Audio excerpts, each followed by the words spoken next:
¿Qué tal? Muy buenas noches. Era el premier de Belice, cuyo Consejo de Ministros se va a reunir mañana para decidir si deja o no pasar a los cubanos. Tenemos información detallada, incluyendo la declaración del canciller de Guatemala, el análisis del gobierno panameño sobre si los cubanos califican o no para el programa de refugiados y contacto directo con los campamentos en Costa Rica, además de 2 cubanos que acaban de llegar de allí que están en nuestra mesa. Pero antes, lo que está sucediendo ahora mismo en Venezuela, donde el Consejo Nacional Electoral ha dado nueva información de resultados, elevando a 106 los escaños obtenidos por la oposición. Recordemos que en total son 167 escaños y que si la oposición obtiene 112, podría incluso llamar a revocatorio para destituir a Maduro. Sería el fin del chavismo. Es por eso que están tratando de dar un madrugonazo. Y desde ayer a la 1 de la mañana y hasta ahora no habían abierto la boca sobre los 22 puestos que faltaban por definir. Ayer la proporción era 3-1 a favor de la oposición. Y ahora de repente estos escaños del madrugonazo, pues en ellos la proporción es casi 1-1, saquen la cuenta. Solo quedan 6 por contar. Y mientras nosotros festejamos, presumo que los chavistas están tratando de impedir a toda costa que se obtengan los 112 curules. Con esto solo quiero decir que la parte dura de la pelea solo acaba de empezar. De todos modos, la importancia de lo sucedido es que devuelve el optimismo perdido. Pero como dicen los propios venezolanos, hay que andar mosca. Bienvenidos al Espejo.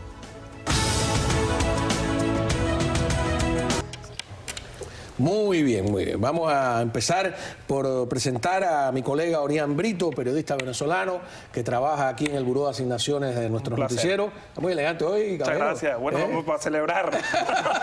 Qué chévere, no creía, ¿no? Qué chévere, ¿no? La última vez que estuviste aquí estabas pesimista. Yo sé, antes pero, que me lo digas. No, pero el pesimismo ayuda a pensar. Raudel Collazo, de Escuadrón Patriota, rapero y poeta urbano, que realizó un concierto para los cubanos varados en Costa Rica. Así que muchas gracias, me imagino que nos va a contar sobre esa tremenda experiencia.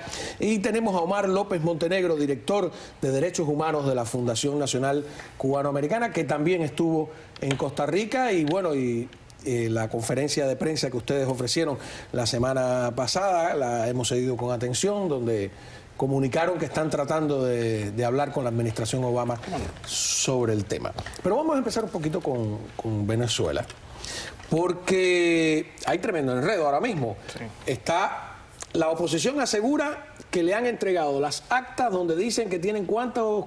112. 112. La cifra mágica es 111, sí, ¿no? 111 sería la cifra mágica que permitiría una mayoría. Pero ahora el Consejo Nacional Electoral dice que solo 106. Sí, pero hace solo cuestión de 2 minutos el Consejo Nacional Electoral ha adjudicado un candidato más a la oposición. Ahora dice 107 a 55. Y según varios periodistas que manejan la fuente...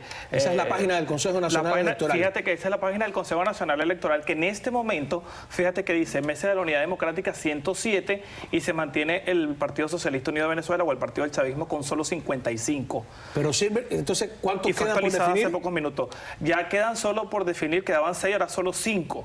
Ajá. Que convertirían 7 y 5, 12. De los 5 tendrían que ganar 4 para llegar a 111, ¿no? A 111, pero según periodistas que manejan pues esta fuente y con varios que he conversado, también arriba hace rato conversábamos con uno desde Caracas, decía que la estrategia era darlo 1-1, pero que no había posibilidad hasta el momento de cambiar esa tendencia de esos 112, porque con acta en mano, pues yo creo que es muy complicado revertir esa Porque el gobierno aprendió a hacer el fraude y la oposición aprendió a defenderse del fraude, ¿no? Ese es un juego doble vía. Por eso en Cuba, mi querido amigo Raudel, no hacen elecciones, porque mi experiencia, eso lo hemos discutido aquí en la sala de redacción a lo largo de tanto tiempo, es que cuando el pueblo vota masivamente, como sucedió en Panamá, donde yo vivía, cuando Noriega, que el 80%, fue más que esto, el 80% salió a votar, y de ese 80% casi todo el mundo votó contra Noriega. Noriega quiso dar la brava, ni siquiera dio resultados. Pasaron un día, 2, 3, y después canceladas las elecciones. Ese fue el principio de su final, ¿no? ¿Cómo ves tú, como cubano, lo que ha pasado en Venezuela, con esperanza? Primero que fue una luz. al final del túnel, esa luz que estaba perdida, ¿no? Que fue buenísimo para los venezolanos. Tengo muchos amigos de Venezuela, tengo muchos amigos venezolanos. De hecho, tengo una relación muy particular con un amigo artista de hip hop también de Venezuela que nos estuvo acompañando por Costa Rica, que él estaba muy preocupado. Un venezolano en el grupo, sí, que fue a cantarle a los cubanos. Mira qué bien, qué chévere. Y entonces él estaba muy preocupado en esos días antes del domingo y conversaba conmigo y me decía, brother, con lágrimas en los ojos me decía, se define el futuro no solamente político de Venezuela, sino el futuro de mi familia, de mi hija, y en América Latina, porque fíjate, se está cambiando todo, ¿no? No sé cómo lo ves tú, Omar. Lo de Argentina es buenísimo.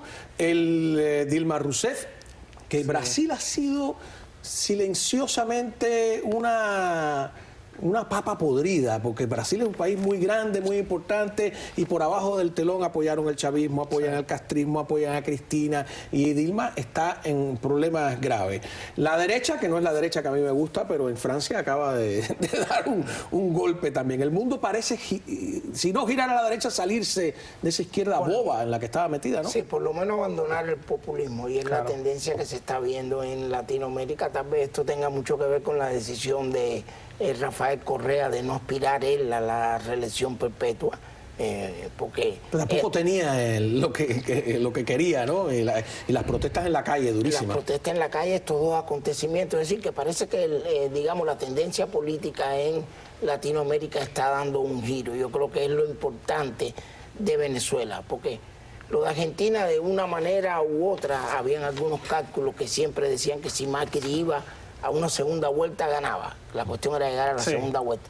El resultado era esperado. Las encuestas daban ganadora a la oposición en Venezuela, pero todo el mundo temía el fraude de Maduro. A esta estructura, pero además se unió, yo creo que al tema de las encuestas, creo que fue fundamental el descontento de la gente. Yo creo que la gente haciendo colas no estaba dispuesta, y yo creo que fue un voto castigo que lo que motivó particularmente esta alta participación. Ya se habla de una participación casi como de elecciones presidenciales, en unas elecciones parlamentarias, donde también fue gente de... Tienen suerte después de todo. No le tocó habría que esperar hasta el 19 con Maduro ahí. Bueno, sí, habría que esperar hasta el 19 con Maduro, pero escuchaba hace minutos en una entrevista que le realizaban a Enrique Capriles, que es uno de los principales líderes de oposición, que si él decía que si el gobierno de Nicolás Maduro, su planteamiento era la confrontación, pues habría que proponer un cambio de gobierno. Claro que sí. Vamos a ver qué ocurre de alguna manera. Cuba es muy interesante porque Raúl Castro felicita, en vez de al vencedor, al perdedor, lo que de alguna manera es como que ignoro la voluntad popular. Estaremos contigo, ¿no? Pase lo que pase. Si el pueblo entero vota contra Maduro, no importa, estaremos... Bueno, no le quedaba de otra al raulismo, ¿no? Como digo yo, el régimen, que es una nueva versión del castrismo al fin, pero bueno, con otra versión. No le quedaba de otra, primero porque de hecho, si reconocen la victoria de la oposición, sería el último clavo en la cruz de... Ahora, en Cuba sabían, es lo que está diciendo todo el mundo. Y lo que me da, sabían, y lo que a mí me provoca cierta duda o escozor incluso, es pensar que la administración Obama le ha tendido la mano al gobierno de Cuba justo cuando se le acababa el subsidio venezolano. Podría ser una interpretación, ¿no? Bueno, mucha gente piensa que la movida estratégica del raulismo era porque preveía de alguna manera que esto iba a suceder de alguna forma en Venezuela, y empezó a tratar de acercarse al gobierno de los Estados Unidos previendo la caída de Maduro. No la caída tal vez inmediata, pero el régimen castrista tiene una visión estratégica, ¿no? Y funciona de acuerdo a esto. Y recordemos que es un régimen parásito que tiene que vivir de alguien, y si ese alguien va a desaparecer, pues de antemano se empieza a buscar otra nodriza. Vamos a seguir hablando del tema de Venezuela, pero cuando regresemos de la pausa, mira, tengo aquí al canciller de Guatemala tratando de explicar por qué no acepta a los cubanos. Tenemos a los panameños, el gobierno que está hablando sobre si califican o no para el programa de refugiados, y tenemos por supuesto las imágenes tuyas de ese concierto que diste allí a los cubanos que están atrapados en esto que se complica cada vez más o se soluciona, no sé. Mañana puede ser el día definitivo y se lo vamos a explicar en solo segundos. Ya regresamos.